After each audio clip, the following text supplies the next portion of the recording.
really want this to be a lecture. I don't want to pretend that I have all the answers either, and that's part of the reason I want this to be a discussion. I mean, really, the way I look at that is we're sharing ideas, and as we go through the workshop series, I'm just going to show you guys like the way we've approached problems before, and hopefully that will help you. My idea is to try to give you some structure and a framework for basically going through the process of doing a watershed plan and coming out the back end with a water quality strategy. And that's what the series of workshops are really aimed at. But what I show you, again, is just my idea based on my own experience. So, you know, think about what we're doing and what we're talking about and modify it for your own purposes. I'm going to learn through this process too. One of the things that we've been doing in all of the workshops that Greg has sponsored, which by the way, these are sponsored by a 319 grant from Greg from the DEQ, is we want to build these around your real world issues and problems. We're finding that it means more if we can take real examples from your watershed and then work through those jointly. The ideas stick in our head better, we learn, we find better ways to do things. So that's really the focus of today's workshop, is just an informal discussion about what are you working on and what are some of the challenges that you face in your watershed. Maybe my technology will work. Hopefully everyone can see my screen, right? So one thing I'd like you to do is just some logistics. Obviously you're in front of your computer and you found the right URL. That's great. You know, you can keep your camera on if you want or turn it off. Maybe you have a slow connection. Generally, I encourage you to try to keep it on and mute yourself unless you're speaking. And if you want to speak, go ahead and speak. You know, use the chat window. Chuck will try to monitor that. And maybe we'll be recorded. I'm not sure. I guess we're supposed to tell people that. Oh, there we got someone who wants to come. But what I want you to do right now is while you're at your computer, okay, I'll just tell you right now, this is a guess too, whether we can pull this off, but I'm going to try to do some interactive polls as we go through the workshop today. So while you're at your computer, I have the URL here on the screen. Take a few moments and go to this website, https://paulev.com. Type that in and you should end up going to a website with the polls on it.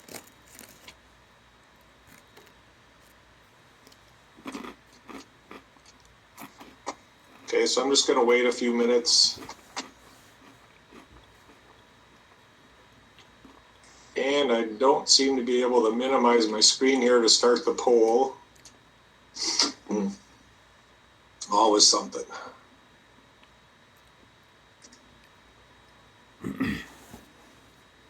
There we go. Is everyone there? Maybe just give me a thumbs up when you get there.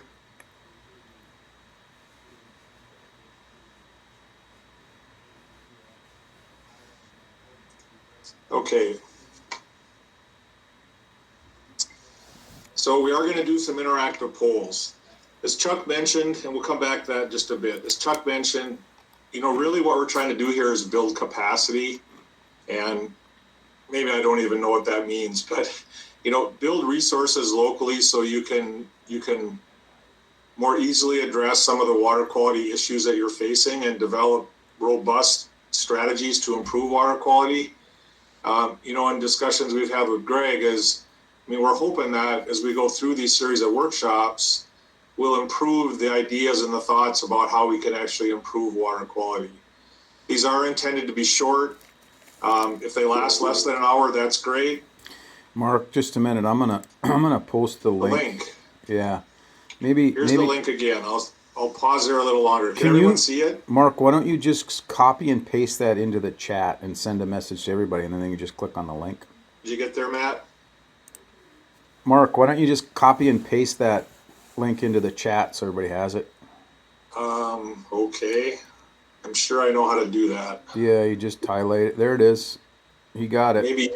Maybe you could do it. No, they just go look at your chat on the window, and then it's already there. Jim and We got There it. you go. Thanks, Jim.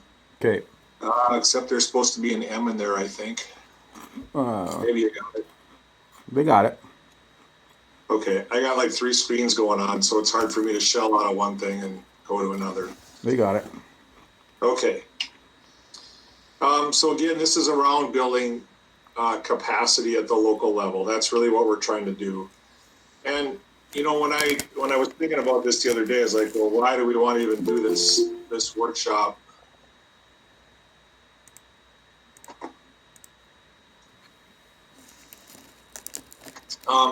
You know, really what we're after is probably more cost-effective water quality strategies. And when I say cost-effective, we all know that we don't have unlimited dollars to improve water quality.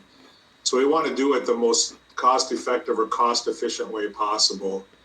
And really what we're going to show you here is, I think, a structured way to kind of think about some of the common barriers that you face every single day at the local level when you're trying to improve water quality.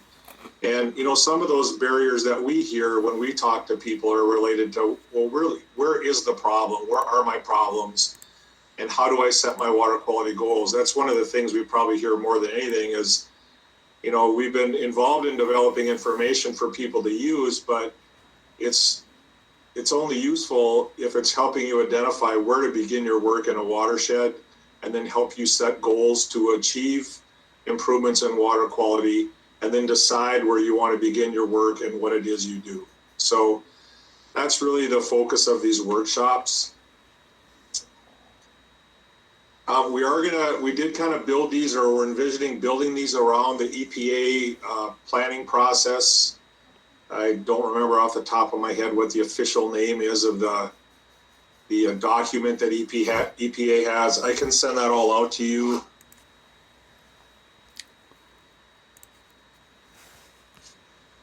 And I'll send that as a link after we're done here. But this is basically the workshop topics that we envision. You know, today is just like, well, what are your water quality challenges? What do you face? Then we're going to move into characterizing the watershed. We're going to spend a fair bit of time on some ideas on how to identify the problem areas in the watershed and then where you should begin your work or where you might want to consider beginning your work. Then moving through how do you actually design an implementation program to improve water quality with the idea that you're going to implement that. And of course, you're always going to be adjusting as you go. You know, I always have thought that where we start maybe isn't necessarily where we end. You know, we start out with a strategy to improve water quality and make things better, and we learn along the way and we adjust as we go. And so that's part of making progress and then making those adjustments as you go. Jim did post the EPA planning document. We're gonna generally follow this framework for the workshops. Okay, I wanted to just take a few minutes, and this was probably going to be easier when we had initially 10 people, but I think it'd be helpful if you know, you enter information in the chat window about you, or if you're vocal and you want to speak, that's cool. Just identify who you are and who you work for, and maybe some of the things that you face every day that pose water quality challenges to you. You know, one thing in capacity is that we've learned, especially at the local level with soil conservation districts or county staff or watershed districts, is that often the challenge is they just don't have a lot of time to work on water quality problems. So, you know, in the chat window, along with your introduction, if you want to identify about how much time out of your day you spend on water quality, that would help me as well. So I'd especially like to hear from the Soil Conservation District folks, since that's really the folks we're targeting in terms of the how-to. So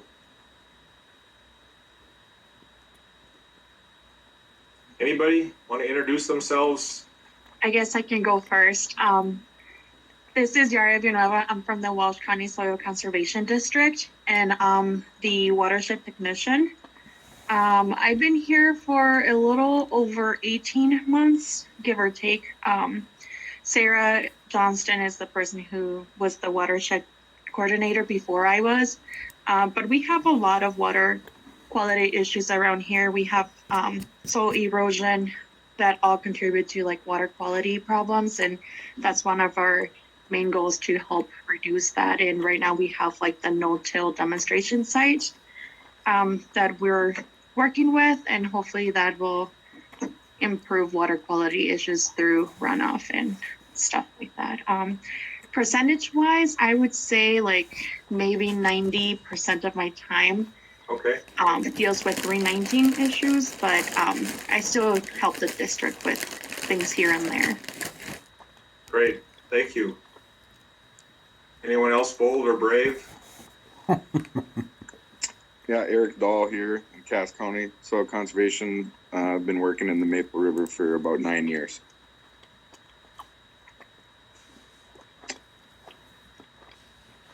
Okay, thanks. This is Jen Klostrake from Richland County in Wapton. I've been with the Watershed since 2006, and I would say 90% of my time is taken up with either water sampling, meeting with producers, doing installs. Great, thanks, Jim. Anyone else before we move on? Well, it sounds like just from the few folks and what I'm seeing pop up in the chat is that, you know, at the soil conservation district level, you're really dedicated staff, and you're working in kind of all phases of the water quality, from collecting the samples to working with producers to probably informing your county boards and others. So, all right, we are gonna try this, and if it works, then life is good. If it doesn't, then I don't know what to tell you. So I should have activated the first poll. So if you go to that website now, you should be able to get to it. And I'm going to share my screen so you can see it. It should look something like this. And there you go. As you type in, the words are just going to pop up on the screen. And, you know, so what we're trying to do here is get some sense from you guys about what are some of the takeaways you want to get from this workshop. You know, what are maybe one or two specific items that you absolutely want to learn from sitting here and listening to us drone on or participating in the workshop, or both? So just go ahead, you can enter that stuff in the poll. Hopefully the poll's working for everyone. So far we only got one response. There we go.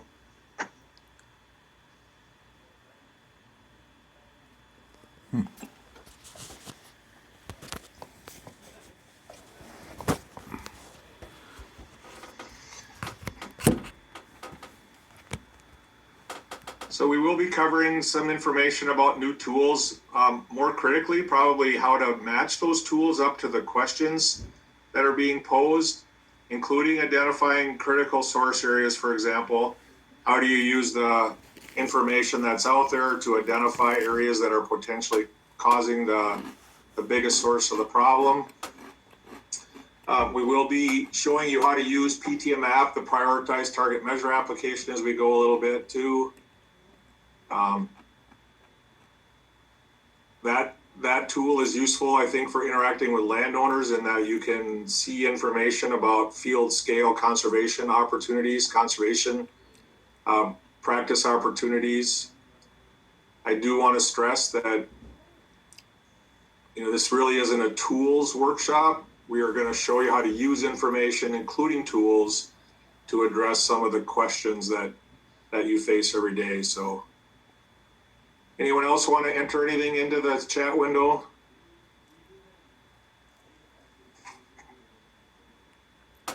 Cool.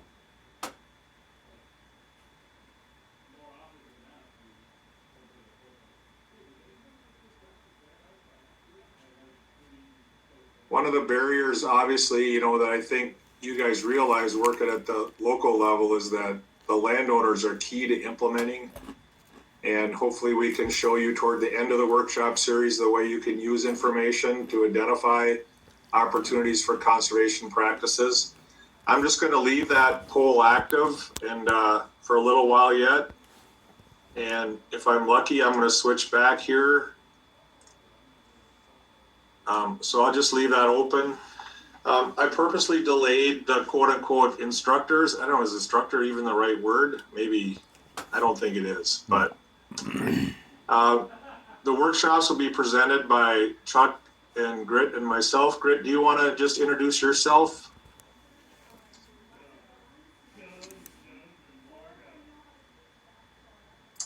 Okay, I am Grit May. I am the GIS project manager at the International Water Institute.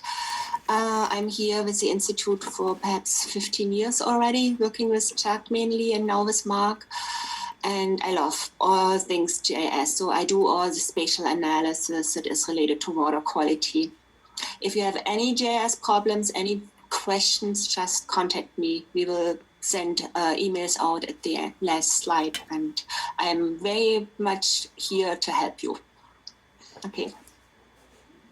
And so a lot of what we're showing you here and we're going to show you is going to be new. So when I said earlier, we don't have all the answers, that's what I mean. I mean, again, kind of the way I'm approaching this is over the last several days, I've been working on, you know, how do I identify where the water quality problems are in my watershed? So we're going to share those ideas with you. You know, my experience comes from the private sector to start with, but in terms of North Dakota in particular, I've done quite a bit of work on water quality in North Dakota over the years, going all the way back to, gosh, I don't know, specific TMDLs, and I was involved in doing some of the early work on the nutrient reduction strategy for North Dakota. So again, I'm just sharing my ideas and Chuck and Grit as well. You know, these are ways we can look at some of the problems and try to solve them. So that brings us to the next poll. Just bear with me a minute here.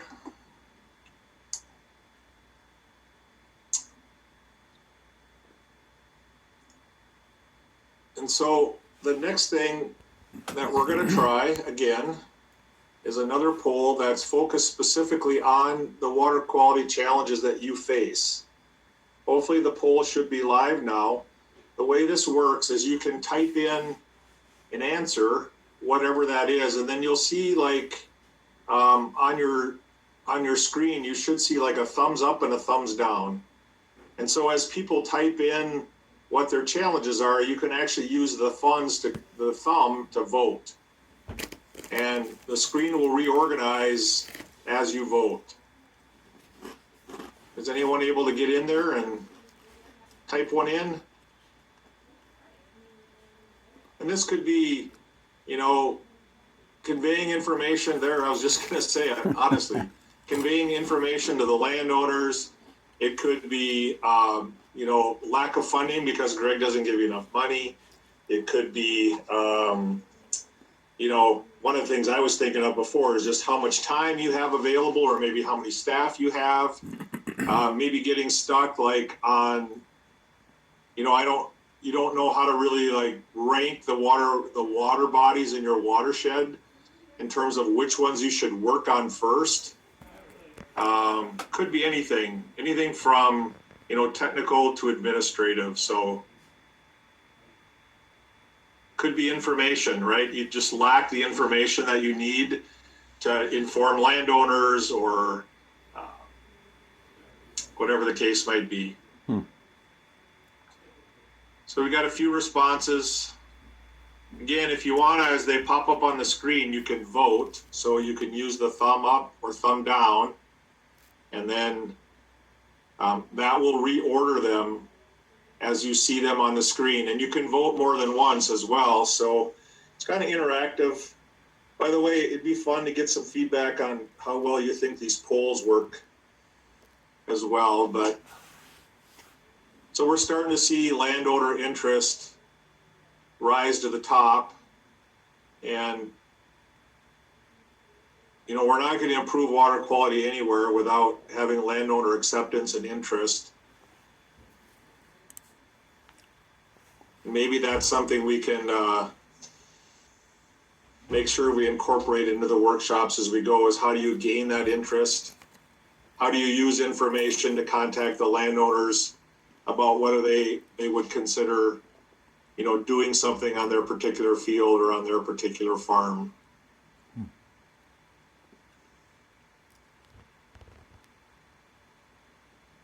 So landowners pop up, prominently in terms of not only their interest, but getting them information. All right, I'm going to leave that active as well for a while. And then we're going to just kind of continue on. I wrote down like some of the common challenges that I was thinking of. And I had to put a funny in here, or at least I thought it was funny. The last one is Greg keeps changing his mind about what he wants. I didn't see that pop up in the window yet, but things I typically hear. That's a good thing, by the way. Yeah. Things I typically hear is, well, we don't have enough people, or we just don't have the information we need, or we don't have enough time. Local politics can get caught up in this pretty easily too. How much funding you have to implement. One of the things we'll discover, I think, as we go through this, that as you start to develop your water quality strategy, you realize you can only do so much in a year. So, sometimes those are all balled up kind of together. The amount of money you have to implement practices and the amount of staff capacity you have. And one place we see people getting stuck, quite honestly, is just identifying the problem and then setting the goal. Kind of once they know the water quality goal, most of you are more than capable of figuring out what kinds of conservation practices and measures you need to implement to achieve it. But sometimes setting that goal can be a challenge. So in the workshop materials we're going to give you, we're going to always try to show you where you can find information. This is just some of the information that we're going to rely on in the workshop. We will, in the series, use all of these, quite frankly, from monitoring data that's been collected in your watershed to help us figure out where the problems are, to your own local experience. I would always mention, don't ever forget your local experience and knowledge of the watershed, what you see driving to work every single day. We'll use some documents like the total maximum daily load. Some of the water bodies have goals already established for them through that process of completing a total maximum daily load. So that's useful. And then we are going to show you how to use components of the prioritized target measure application in making your decisions. So, okay. So one more poll. Any comments here while I pause? So here's kind of the final result from the last one. Looks like it's still moving around a little bit, but definitely landowner interest. What else do we have down here on the bottom? EMP competition. Can someone help me with what that means? So I put that one on there, and basically I'm kind of referring to all of the different programs that are out there, where we're actually kind of competing against each other, whether it be programs available through non-NGOs, the local level, or federal level with farm programs. Okay. Good, thanks, Matt. All right, let's go ahead and move to the next one. And so again, I earlier mentioned that, we like to build the workshops around practical real world examples that you have. So similar to the very first poll, this is just a way for you to type in, one or two water quality problems in your watershed that you would like us to consider using to develop the content for the remainder of the workshops. I can tell you, so you can start entering those anytime if you want. I will tell you that we've had some discussions with Greg, and some of you that are here are because you're working on issues right now, either in the Western Wild Rice River, I heard Maple River, Park River. So, you can even, identify in terms of the problem in your watershed, specific water bodies. Oh, I have to work on I'm trying to improve Brewer Lake water quality, or, I have, a stream reach in the upper part of the wild rice that I'm trying to fix. Cool climate. Wow. In terms of practice performance,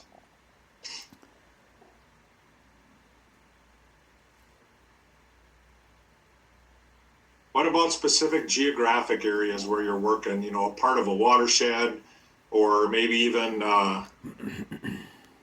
whether you're working on sediment issues or phosphorus or combined sediment and phosphorus? Again, if you have a specific location, you're welcome to enter that. As we build the content, we're going to try to demonstrate with real life examples from your watershed.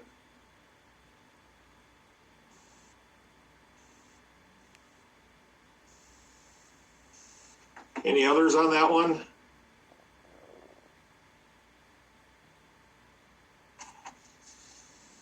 Soil loss. So one of the things in the new version of the prioritized target measure application you can get to on the web, which I think is interesting, is you can actually see field scale estimates of soil loss on the field.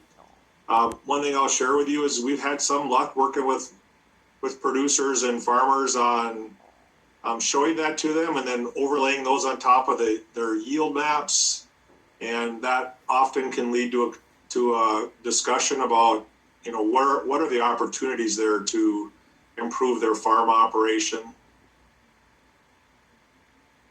Nutrient loading. What else do we have here? Uh-oh. I touched something.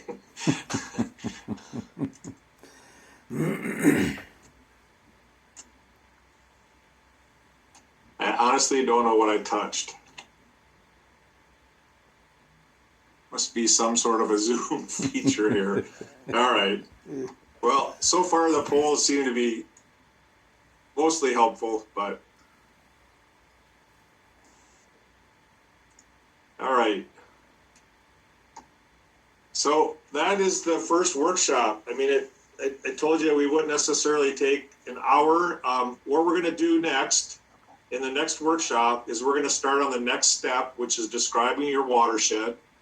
Honestly, my plans are to use the Wild Rice River as an example to do this, in part because I've already been working on that for about the last week, kind of a framework or a template to look at a large watershed and then decide where are the real problems and where do you want to actually begin your work. You will need a PTM app account as we move forward. So if you don't have one, you can go to the URL here on the screen. And Chuck, maybe you can, I guess I can shell out of here and put it in the chat window.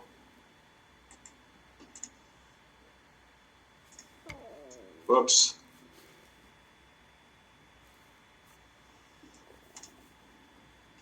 Okay.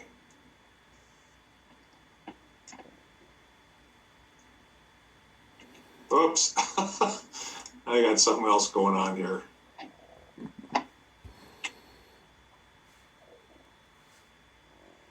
There it is. Now my computer's There you go. froze. Matt beat you to it. Oh, thank you. So you will need a PTM app account as we go forward if you don't have one.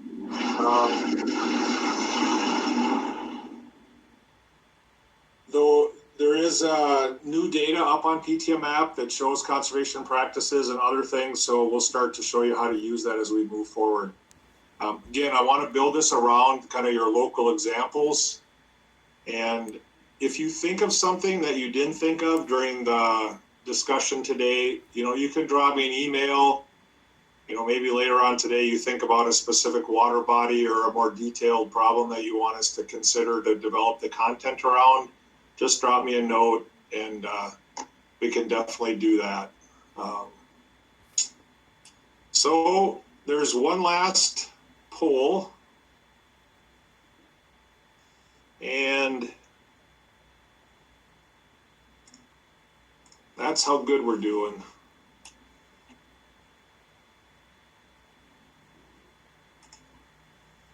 You can fill this one out after the workshop if you want.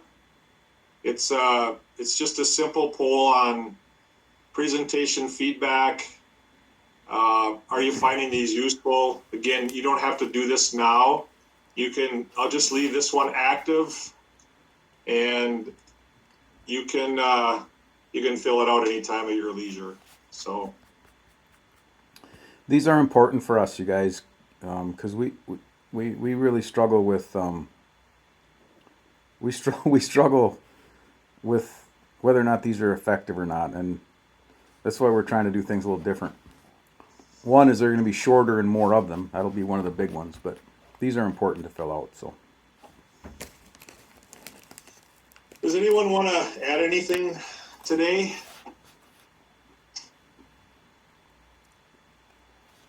Why are you here? Because Greg told you had to be here? and by Could the you, next, go ahead.